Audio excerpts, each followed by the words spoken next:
Hey everybody, welcome back. And guess what? Foreclosure filings, they say they're up 10%. Or are they? And are they up 10% in our area? Well, we're going to go over that. So I'm George Moorhead with Bentley Properties, and I've been practicing for about 30 years. We work with a number of different banks on a daily basis. So we have a little bit of insight on that. Plus, let's go through the metrics of what we're going to see through the rest of the remainder of this month, and what are we going to see through the remainder of the first quarter, or Q1. So let's hit on something really important here. So mortgage apps are up. Is it a promising start? A lot of people seem to think so. Interest rates with Fannie Mae tend to be a little bit higher. The however is, when we take a look at it, we take at this one where we see the national, foreclosure filings are up 10% in 2023. And is that going to be something we're going to hold on to? So just give me a moment here. We'll delve into that. So there's some really important metrics that are important as we go through the year in every single report. We only look at single family only. I do not do the condo or the multifamily or the vacant land report here. This is only the single family home report. If you would like the others, just let me know. We'll forward them off to you. We keep those typically for the people looking specifically at that. I would say that that arena of real estate. Multifamily is something that is just a little bit different. All right. With that being said, when we pop over and we take a look at what's happening with the Northwest MLS, what's happening with the actives on market, with pending and whatnot, and are we starting to see our early spring market start to kick up? And the answer to that is yes, we are. In fact, from December, as you see the red lines are on the right-hand side, pending sales are actually already up 8.6%. And we're starting to see a little bit of a shift. In fact, when you look at this, you can see, and as we predicted, we were going to see a lot of not many foreclosures. We were going to see a lot of buyer activity coming in when interest rates hit the 6.6%. If you go back, you'll hear us talk about that, mid-July moving forward, that you would start to see the buyers really coming out in force when we hit that threshold. And lo and behold, they did.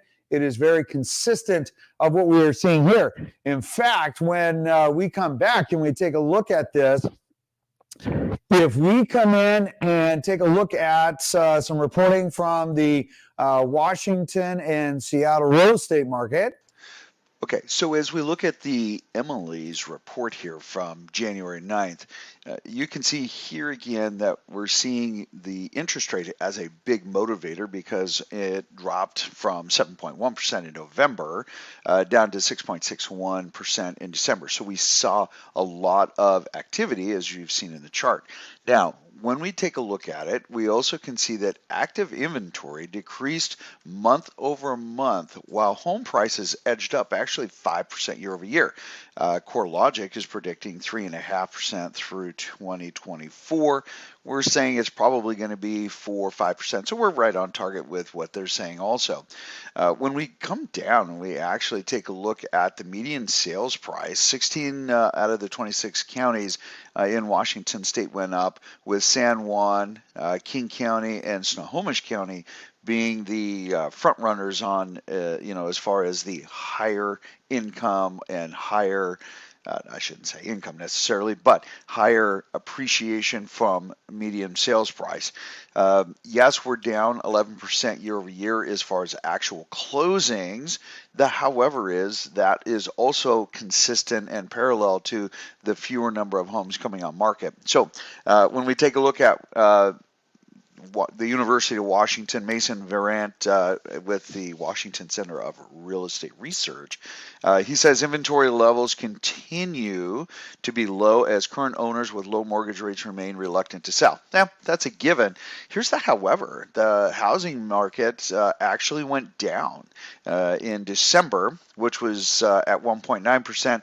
It was 2.3% in November, but then year over year, December, it was 2.1. So we continue to to drop the inventory, and a lot of that is because we saw the interest rates go from 7.1% down to 6.61%, and that sparked a number of the buyers coming out. If you look at some of our prior shows, you will hear us talk about when the rates hit 6.61%, a lot of those buyers are going to come out, and we absolutely saw that. All right, so one thing, all right, so I made one mistake.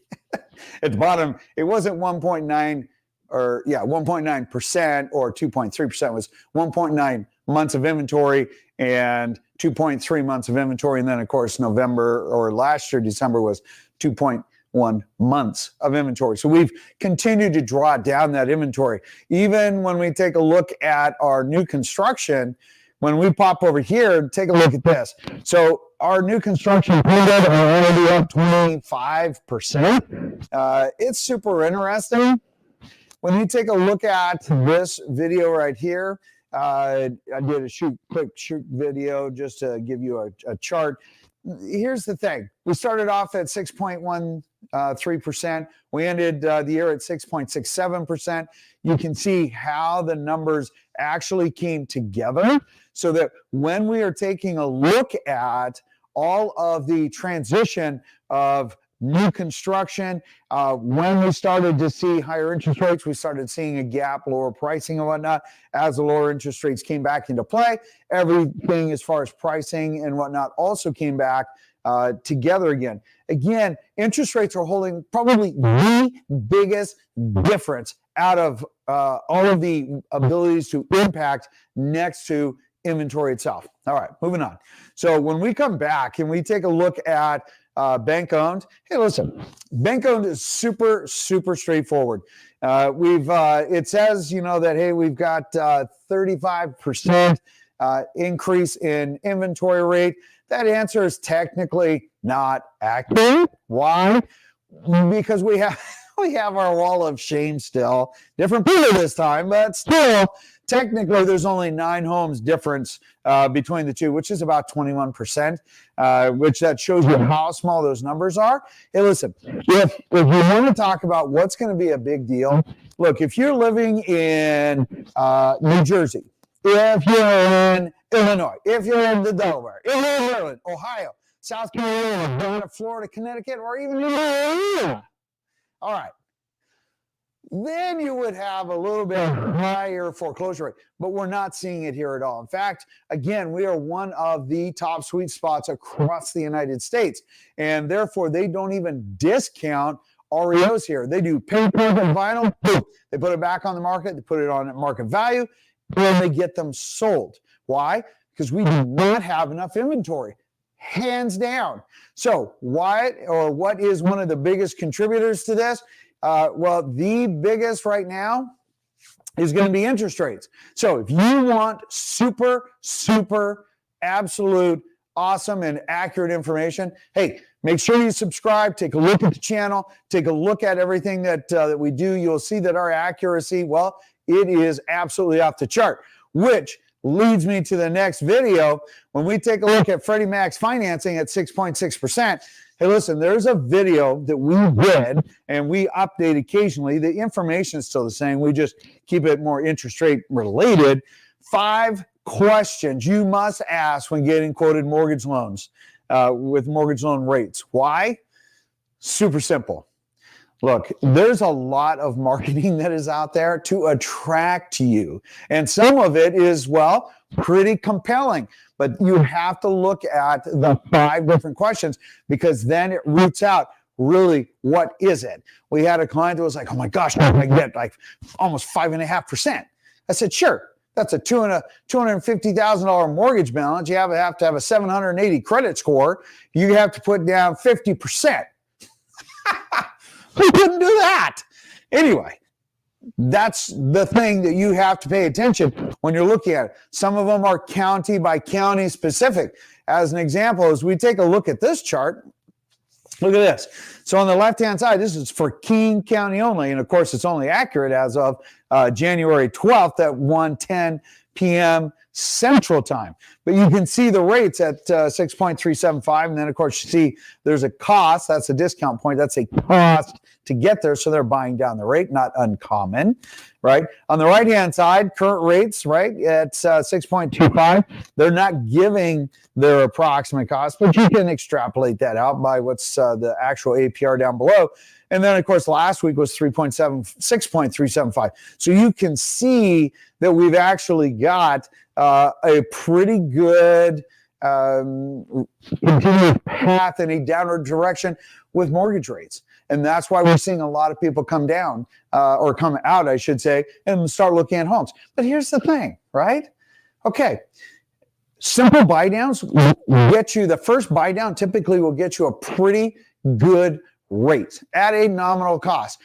I don't see rates delving back into the mid fives, but maybe briefly. I think they're going to stay in the mid fives or mid sixes to low sixes, and bobble back and forth, depending on how reports go. Yes, the feds, which affect your home equity line of credit, your HELOCs, your credit cards, mortgage interest rates, commercial lending, which is the big one that we're worried about. And then, of course, what banks lend to on a daily basis, what that rate is. Then the banks, put their profit on top of that. Super simple, not trying to get too awfully technical with it. They just don't they do not control what mortgage rates are. That is actually done in the stock market with your mortgage-backed securities and whatnot. All right. So with that, if you have any questions and wanting to know what's going to happen, as we progress, feel free to ask. The rest of Q1 is going to be just like what we're seeing right now. We're going to see inventory starting to drizzle down. We will see some homes coming on market. I don't see a massive influx like what we have seen in the last spring markets. I think we're going to see a modest increase. We do have what's called the golden handcuffs. The golden handcuffs, those are the people with, the super low 2% mortgage rates that, just feel that they're stuck. But people will be making a move. Regardless of interest rate, family dynamics come into play. People will be making moves, relocations and whatnot, and those we will see coming online. If you're expecting a massive influx of foreclosures, go to a different state because you're not going to see them here. Anyway, with that, I will see you on the next video. And remember to smash that subscribe button. Let's have some fun, ask questions. In the meantime, I will see you later and have an absolutely fabulous weekend. Take care.